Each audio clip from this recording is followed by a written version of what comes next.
ها قد نفذ صبري ولم يعد الكتمان من شيمي، وصار لزاما علي أن أبوح بما أخفيت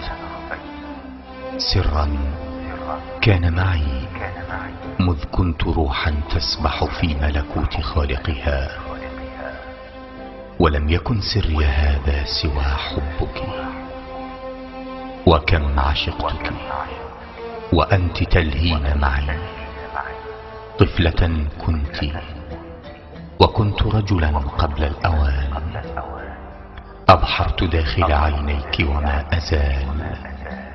أعلنت لك الولاء فأنت مليكتي،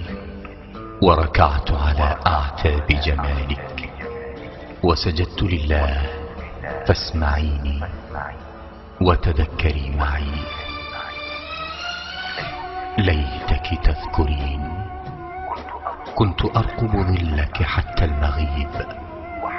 وحين يأتي المساء أعيشك أحلاما وأحلام،